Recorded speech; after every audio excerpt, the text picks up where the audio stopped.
म्हणून न पुण्याचा अहंकार, चंद्रमा, सूर्यकिरणे, नदी, हवा, फूल आज पाहतात, ते टवटवीत असतात. उद्या फूल खुडणार आहे, तुम्ही नेणार आहात म्हणून फूल नाराज राहतं का? नदी, तुम्ही पाणी आपण आटणार आहोत काही दिवसांनी, नाराज नदी दिसली का? सूर्य कधी नाराज दिसला का? सूर्यकिरणे, चंद्रमांची किरणे, नदी, हवा, फूल प्रफुल्लित वाहतात, प्रसन्नता देतात. ते विचारही करत नाही की आज मला तोडणार आहे, हा संपवणार आहे. माझं आयुष्य फार थोडं आहे. शेवटपर्यंत फूल सुगंध देतो, मरेपर्यंत सुगंध देतो. प्रत्येक वस्तू गुरु करण्यासारखी आपल्याला निसर्गाची. नदीपासून शिकता येतं, फुलापासून शिकता येतं, झाडांपासून शिकता येतं. अरे किती आनंद देतात ते वृक्षवल्ली, किती आनंद देतात. निसर्ग किती आनंद देतो. म्हणून तुम्ही जाता, माथेरानला जाता, तिकडे जाता, कारण तुमच्या मनात आनंद नाहीये. का जावंसं वाटतं तुम्हाला? आपल्या मनात आनंद नाहीये. उसना आणायला जातो, प्रसन्नता, उधार. काश्मीर मला आनंद दे, प्रसन्नता दे. काश्मीरचं सौंदर्य पाहायला गेले, मी झाडांकडे पाहिलं, किती अखंड प्रसन्न आहेत. मी म्हटलं हा भाव उचलावा यांच्याकडनं आपण. तुम्ही नाही गेले, त्या झाडाला शिवायला कोणी जातं का? इतके दूर झाड आहेत ते. मी कल्पना केली आपण माणूस असतो तर शिव्या दिल्या असत्या भगवंतानी, इथं जन्म कशाला दिला, एकही येत नाही बोलायला, मसाला डोसाही खायला मिळत नाही. दूर झाड आहेत, टवटवीत आनंद देतात, प्रसन्नता देतात. दुरून कोणी वंदा निंदा काही करा, कारण प्रेममयी वातावरण आहे. भगवंत त्याच्यातनं प्रस्फुटित होतो. आभाशक्ती माणसाला मिळवावी लागते, हे लक्षात घ्या. निसर्गामध्ये ओतप्रोत भरलं आहे, आपल्याला मिळवावं लागतं. भिकारी येत ना आपण. मनात आनंद उसळायचा तर आपण त्या वस्तूला मागतो, तू आनंद दे, तू प्रसन्नता दे. म्हणून सगळ्या ठिकाणी आपण जातो. कारण आनंद हृदयात जर उमटला तर कुठेही जायची गरज नाही. एकदा संत रबिया ही जवळपास नग्नबाई, फाटके वस्त्र असायचे अंगावर. अनेक लोकांनी सांगितलं आम्ही तुम्हाला सगळं फॅसिलिटीज देऊ. नाही म्हणले, भगवान आहे ना, मला नाही पाहिजे. एक फालतू डबा, फुटका तुटका, कोणी दिलं तर खायचं, नाही तर आपली साधना करत त्याच्यामध्ये बसायची. एक हसन म्हणून सुफी संत तिच्याकडे आला. तोही गुहेमध्ये रात्रभर राहिला. सकाळी बाहेर आला हसन. बाहेर आल्यानंतर आता तो साधनेतून उठून आला म्हणून मनात प्रचंड आनंद होता. म्हणून सूर्यकिरण,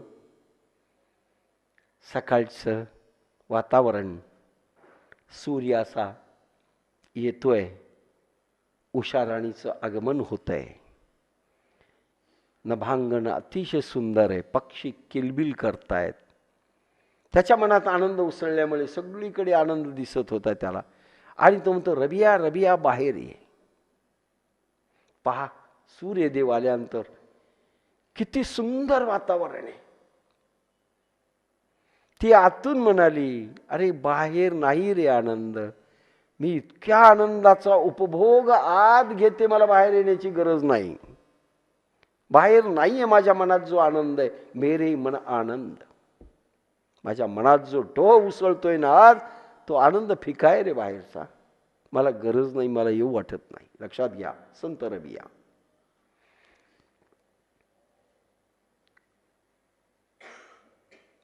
वृक्षाला म्हणून आमचे तुकाराम म्हणतात, वृक्षवल्ली आम्हा सोयरी वनचरी. वृक्ष सोयरी आहे का? ते आनंद देतात. तुमचा सोयरा तुम्हाला आनंद देतो का? आला घरी तर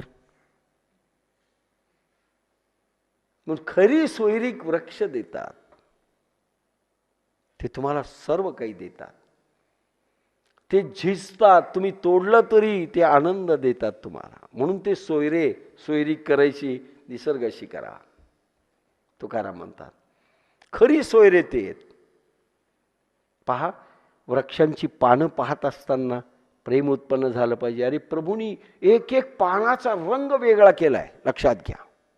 एक पान दुसऱ्या पाण्यासारखं नाही, एक पानाचा रंग दुसऱ्यासारखा नाही, आणि एका पानाचा आकार दुसऱ्यासारखा नाही.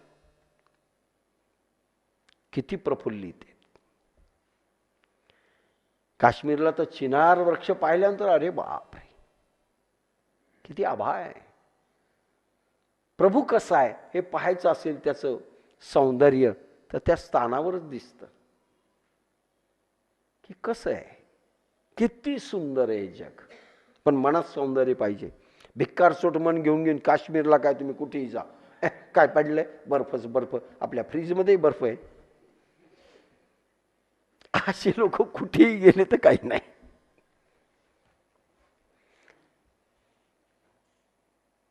वृक्षवल्ली आम सोयरी वनचरी, ते आजचं पाहतात. ह्या जगण्याला धर्म म्हणतात, तरच ध्यान लागते. माऊलींनी वर्णन केलंय 6व्या अध्यायात की कुठे ध्यान लागतं. सुंदर खळखळ वाहणारी नदी पाहिजे, थोडं उपवन पाहिजे, झाडं पाहिजेत, निसर्ग पाहिजे, फुलं पाहिजेत, पक्षी पाहिजे, हरणं पाहिजेत, कोकिळा, वसंत ऋतू आला पाहिजे, आणि तिथे प्रसन्न वातावरणात ध्यान लावा. प्रसन्न. मग घरातही प्रसन्नता आपण निर्माण करू शकतो. पण प्रसन्नता त्याच वेळेस घरात वाटेल ज्यावेळेस घरच्या लोकांच्या मनामध्ये आनंद, प्रेम सगळ्यांविषयी उसळेल.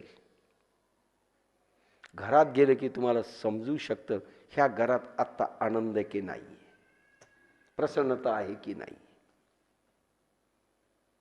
कुठलं वातावरण, एंट्री केली की समजतं काय आहे ह्या घरामध्ये. कोणी अस्वत गाळत नसेल, कोणी दुःखीत नसेल. प्रचंड आहे बरं का, त्यांची किरण फार खराब निघतात. तुम्हाला साधना नाही करू देणार ते किरण. ह्या जगण्याला धर्म म्हणतात. निसर्गाशी प्रेम करा, निसर्गावर प्रेम करा, झाडावर प्रेम करा. शिकवलंय. सुजाताचं फार सुंदर चालतंय, आणि त्याच्यामुळे गजाननगरच्या अनेक बाया तसं करतात. पहा बरं, माणसाकडे पहा, तुम्हाला रडायला होतात. आणि झाडाकडे पहा, गुलाबाच्या फुलाकडे पहा, आत्ता समजा उमललंय. आनंद कोण देतो? माणूस देतो का ते झाड देतं, ते फूल देतं? निसर्ग तुम्हाला आनंदाची ऊर्जा देतो. आणि तुम्ही जर प्रेमाने हात लावला, प्रेमाने दृष्टी जर फेकली, तर त्याच्यामधली आनंदाची ऊर्जा तुम्हाला ते परत फेकतं. म्हणून सोयरे आहेत ते. आपले नातेवाईक आपल्याला दुःख देतील, आपण त्यांना दुःख देऊ, पण निसर्ग दुःख देत नाही, निसर्ग आनंद देतो. लक्षात घ्या कसं आहे ते.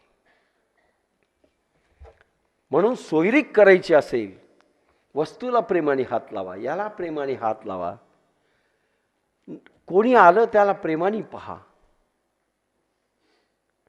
नजरे बदली तो नजारे बदल गए, किस्तीने बदले रक्त किनारे बदल गए. नजर बदलायची, दृष्टी बदलायची. माणसं तीच राहणार आहेत, सोयरे तेच राहणार आहेत, संसार तोच राहणार आहे, गाव तुमचं तेच राहणार आहे, भूत सारखे लोक तेच राहणार आहेत. दृष्टी बदलायची, त्यांना भगवंत पाहायचं, आणि प्रत्येक निसर्गाच्या वस्तूवर प्रेम करा. ज्या फुलांच्या झाडाला प्रेमाने हात लावला, एकाने 6 वर्ष प्रयोग केला अमेरिकेमध्ये. कॅक्टसचं झाड होतं, कॅक्टस. अंगणामध्ये त्याच्या होतं, आणि त्यांनी रोज प्रेमाने हात फिरवायचा. हे झाडा तुझे काटे जाऊन तू एक सुंदर फुल दे.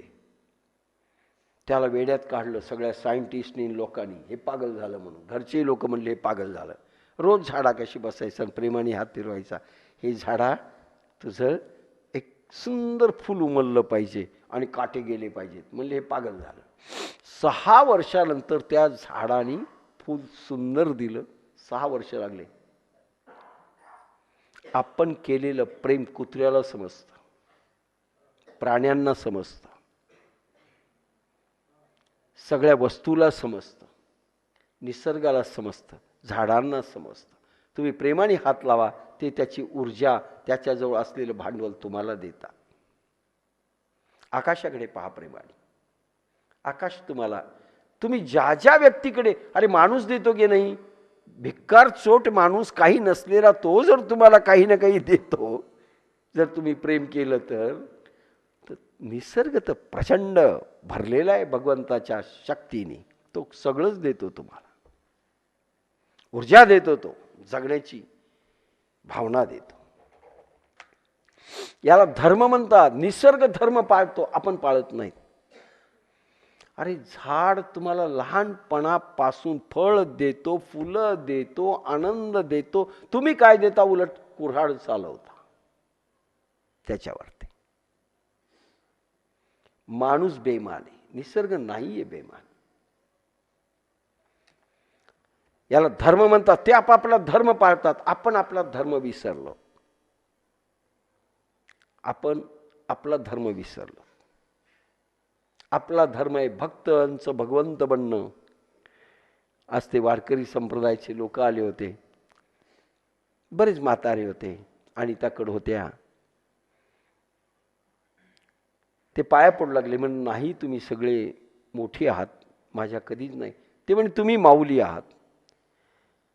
आणि एकाने सांगितलं की तुम्ही माणसामध्ये देव घडवता, तुम्ही आम्हाला असं करू नका, तुमचा आधार आहे आम्हाला. अरे म्हणलं नाही बाबा, तुम्ही मला लहानपणाचं मोठं केलंय, तुम्हाला मी आधार दिला पाहिजे, हे काही नाही आहे.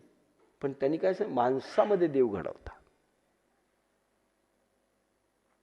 माणसाचं काम माणसामधलं देवत्व उभं करणं, आपल्यामधलं देवत्व जागवणं आणि दुसऱ्यामधलं उभं करणं. हे जो करत नसेल तो अधर्मी. आपण शोषण करतोय, माणसांचं शोषण, व्यक्तीचं शोषण, निसर्गाचं शोषण आपण शोषण करतोय. भक्तीमध्ये पात्र आहोत की नाही?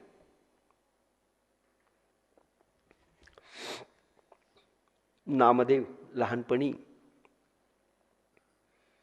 आईने सांगितलं, जा रे सरपण आण. कुऱ्हाड घेतली, लहान बालक आहे, सरपण पाहिजे, जळतण पाहिजे. हा गेला, एका झाडावर कुऱ्हाड मारली.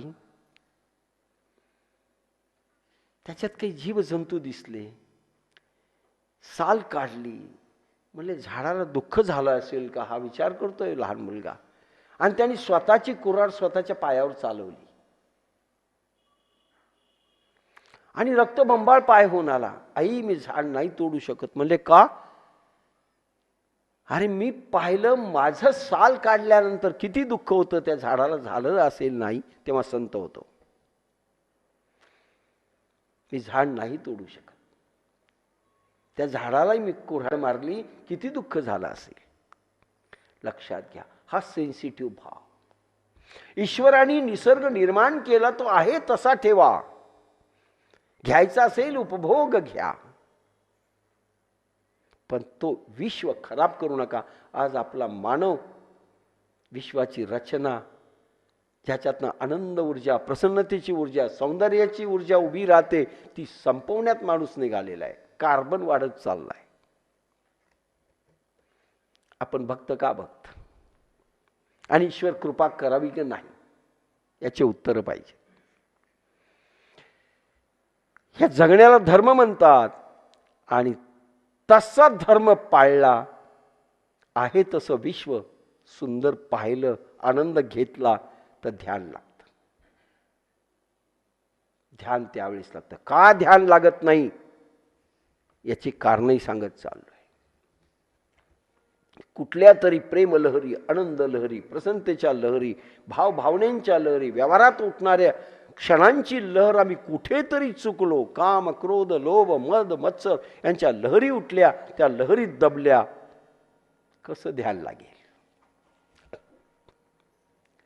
भक्ती आणि प्रेमामध्ये पूर्ण समर्पण भाव असतो. कालच मी सांगितलं,